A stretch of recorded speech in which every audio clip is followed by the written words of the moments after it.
Today I'm gonna show you how to do the cutting propagation from your own garden.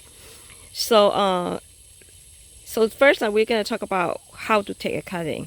So to take a cutting, you want to actually wait for the flower to be like finished first. Like this one is like time to deadhead.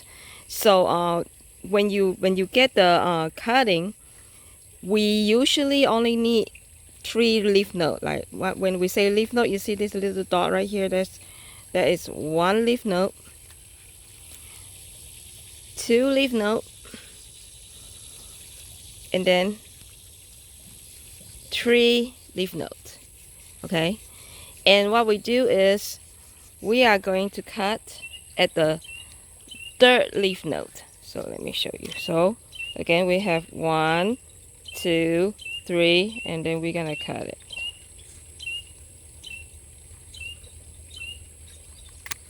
Okay. So there you go. You see that? So you have 3 leaf node here. Now after you cut it, so how do we prepare this is we're gonna remove the span flower head. Okay, and then we are going to take away the last leaf. So this is your cutting. Now we don't need this many leaf, but we certainly need the leaf.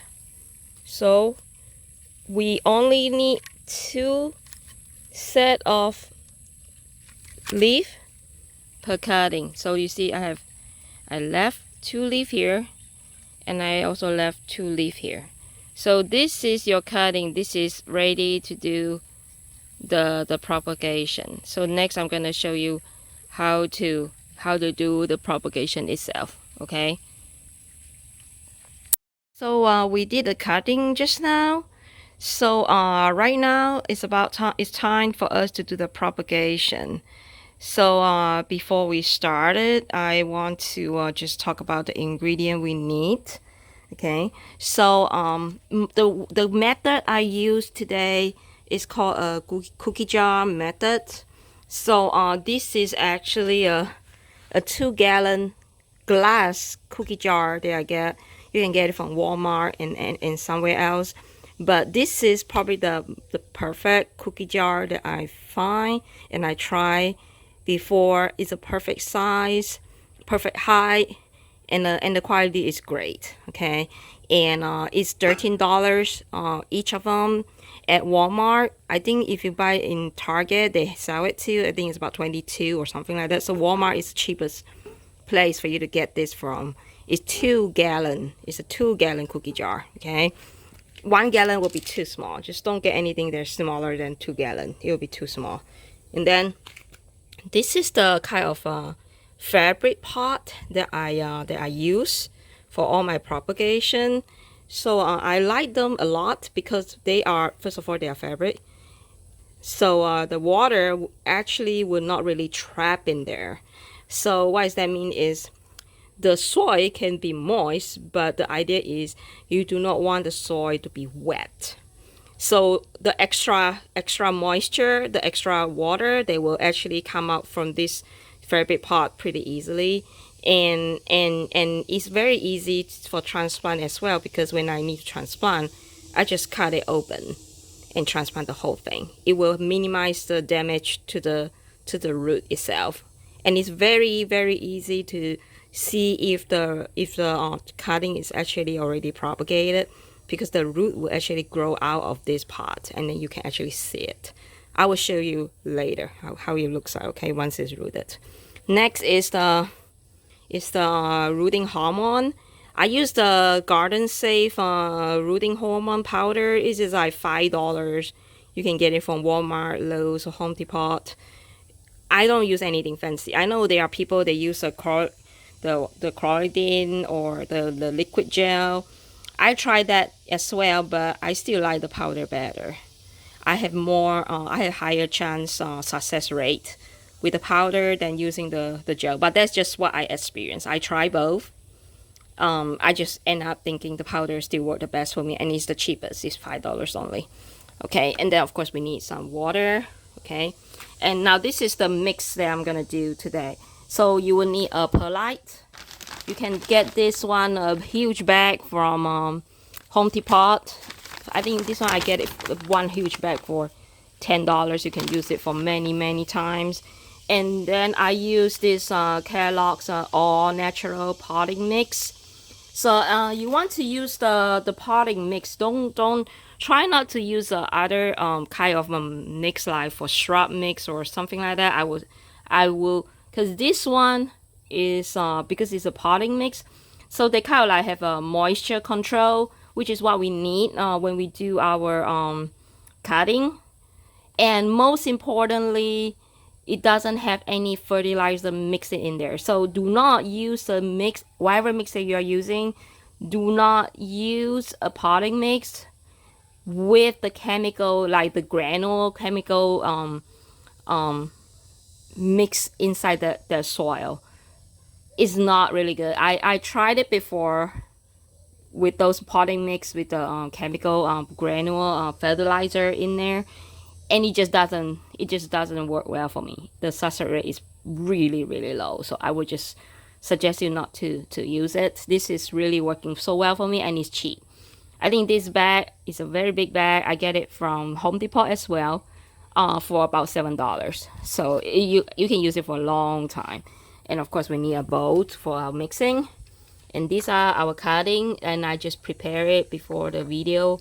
Just follow the instruction of when I do the cutting previously, and then you will get this. Okay, you know, it's really is, at the end of the day, you really just need 3 leaf nodes. So 1, 2, and 3 leaf nodes in order for you to propagate. You do not need more than that. I tried with 4, it doesn't matter. 4 actually doesn't really give me a good result. So this is the perfect balance. And please keep your leaf. You need that leaf. That leaf is very important. I have tried in the past do the cutting without the leaf, and honestly the success rate is very low when I do it without the leaf. Almost like 90% is not working. So leaf is very important. Keep it. If your leaf is very big, like sometimes I know some leaves are very big, you can cut it even in half. You can cut the leaf in half to make it smaller size, but you need to keep them. Okay, this is very important. I need to really stress about it. Okay, so this is the cutting. So now I'm gonna start doing the mixing. Okay, so here we have a 3 scoop of the potting soil and 2 scoop of the perlite. And then what you do after you put in there, you just mix it with your hand. Just mix it. Make sure it is well mixed. This mixture is very highly content of the perlite. So why do we want to use a perlite? So now the perlite is a very important part of it in this propagation. Is because first of all, perlite retain moisture. Okay, so when you put it in there, the idea is you want to keep the soil moist but not wet. And also perlite will drain very well. That means if you have perlite in there, even though when your soil is very wet, it will drain very well. So it will not trap the moisture like the water inside the soil when you leave it inside the cookie jar. So if you mix it, just keep mixing until you think it looks pretty good already. See, now you still have a bunch of it at the bottom. Okay, so once this is mixed well, I think it mixed pretty good. Now you can add water in there. Ooh, okay, add water in there. Do not worry about it being too wet, because you're gonna squeeze out the water anyway when you do it. So The most important thing is just to let it, make sure the entire soil is like soaking wet. Okay, we are not going to do any watering after we do this. We finish prepare our cutting, so it has to be really wet. Okay, here we go.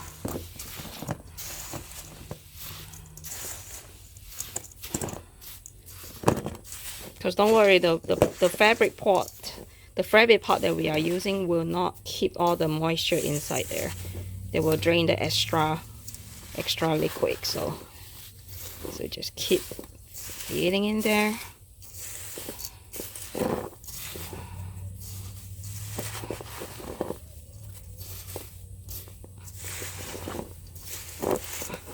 Let me show you how it looks like. Okay. It's not very wet for me yet. I need to put more water in there. I like it to be very wet.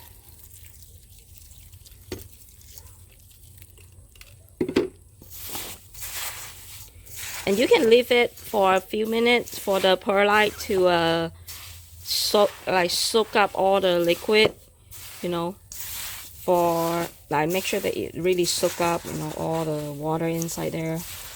They'll work too. But I think when you feel that, let me show you the consistency. So you see how it is very wet right now.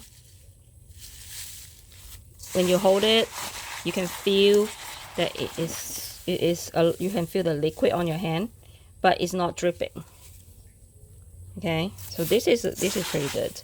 Just make sure like the entire soil is equally evenly moist.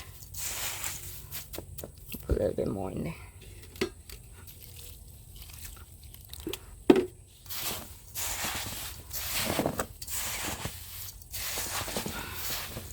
Okay, now this is good. So now we are ready to start. So after you finish, you mix the soil, and then you can open up take the fabric pot and kind of fill up the soil inside the bag. Okay, you see how when I fill it all the way to the top of the bag, maybe left about half an inch or 1 centimeter at the edge. And if you look carefully, you see how it was dripping at the bottom. So that means all the extra moisture is gonna come out from there. And then so you just let it stand. It should be able to stand like that once you're done. You see how well it stands right there? It will be able to stand by itself. So just leave it, and then we'll fill out the rest. And once I finish fill out the rest, I will show you as the next step. Just finish fill out 4 bags of this, and you can see there's still some water left in there, and that's fine. Okay, so it can be very wet, and it's okay because this pot, like see, look at how the water is gonna drip out. So you will not need to worry about you have put too much water inside it or anything like that. That is fine. They're gonna drip out by itself. So that's why I like to use this fabric pot so much. There's no way that you can make a soil mixture too wet, and when it's too wet, a lot of the time the cutting will rot. But this will not have the problem. Okay.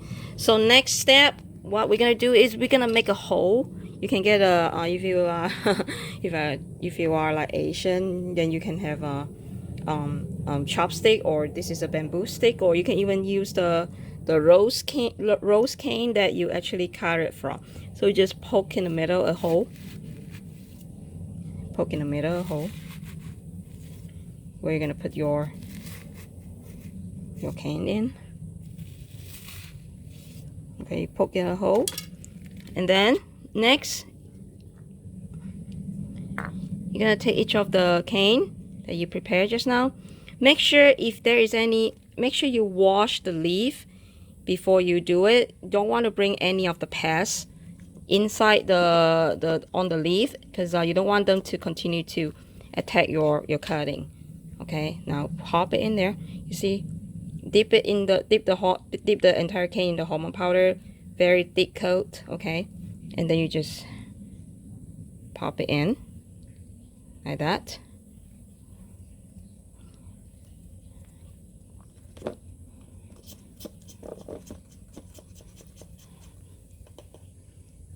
Pop it in. The reason why we make a hole is so that if you don't make a hole when you pop it inside the soil, you might remove the powder. So this is why it's better to poke a hole. You want to keep as many powder as you can in the cane, because this powder is kind of what I think it prevent it being rotting. And after you pop it in there, you can just press it down. Press it down with your finger so it will stay in there tight. You need to press it down, okay? With just 2 fingers, just press it down around it. Okay, just press it down like that. So it should not be able to move easily after you press it down. Okay.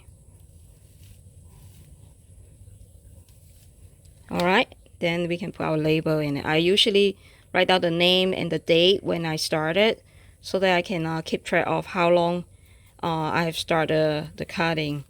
You know, I just pop it in there so we know exactly what is the cutting that we start and when do we start it.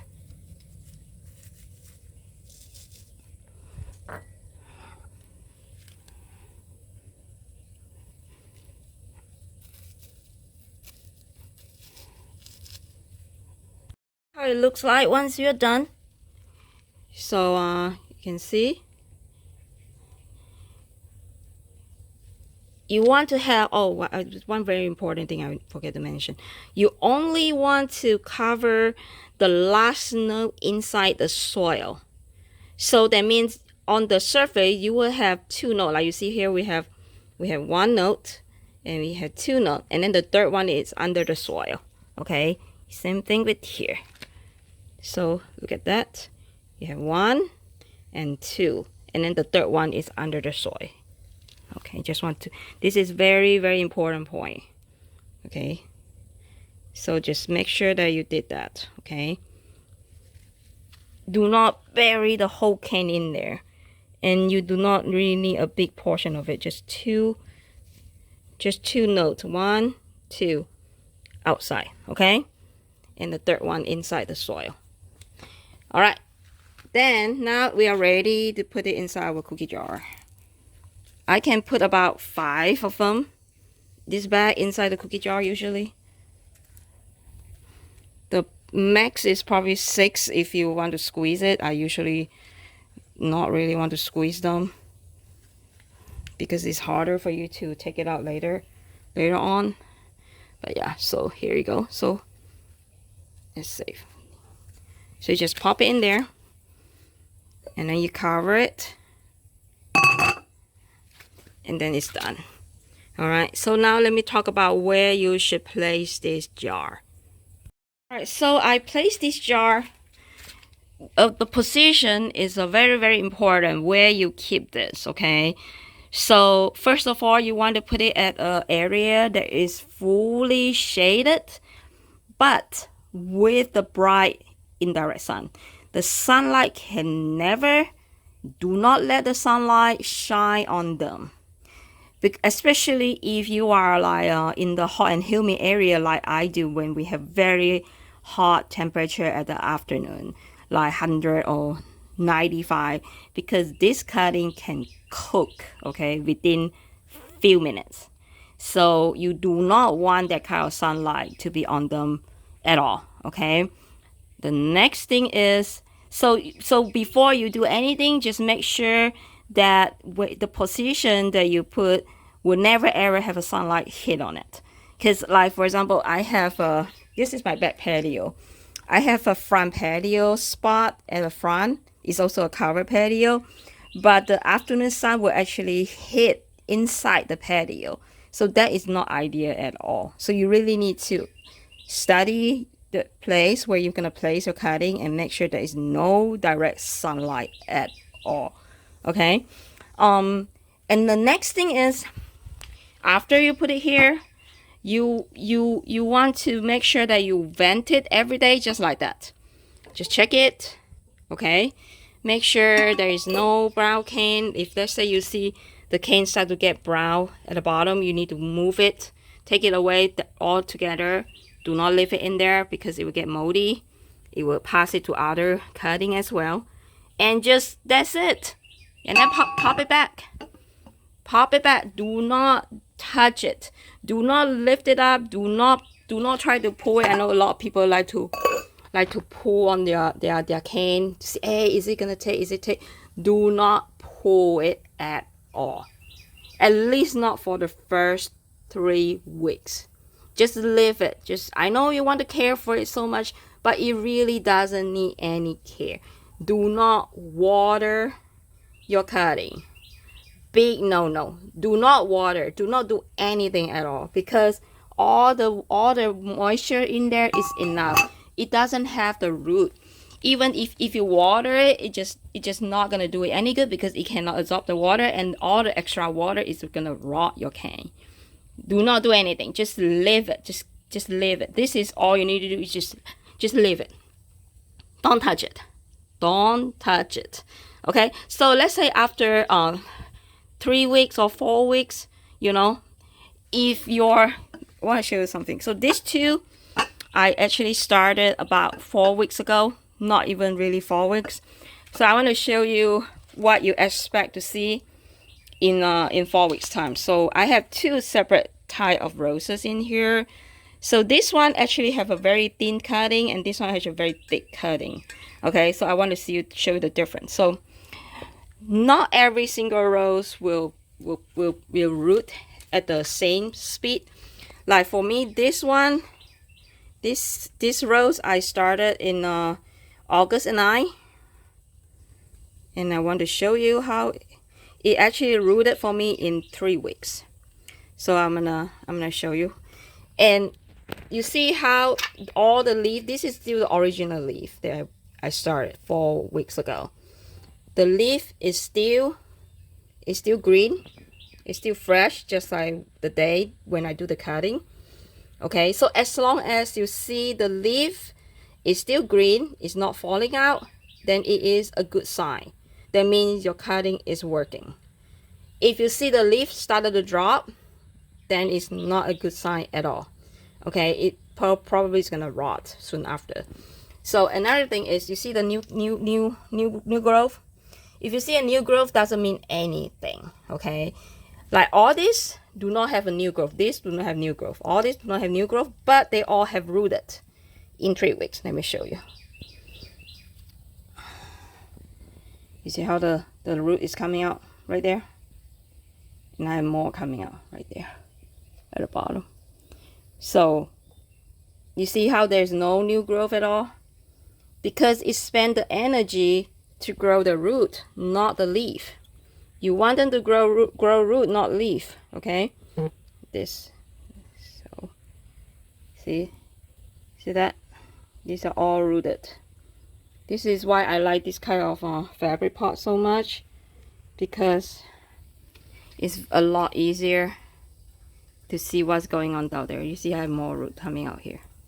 Okay, so when I start to see this many root, then I know I can actually start to transplant it. It's ready to be transplanted.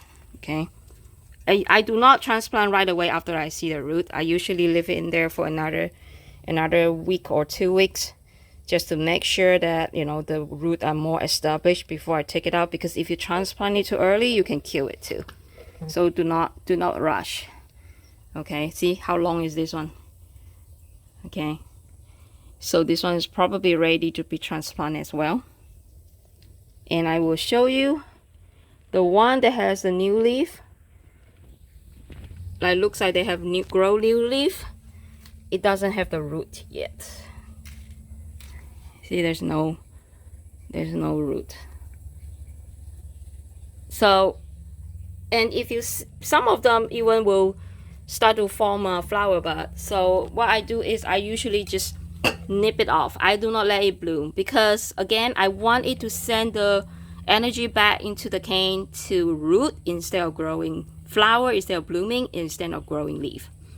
Okay, so you can just remove your flower bud if they start to form and let it do its thing, and then that's it. It's very easy. Just don't care for it too much. Like all this, they are not rooted yet.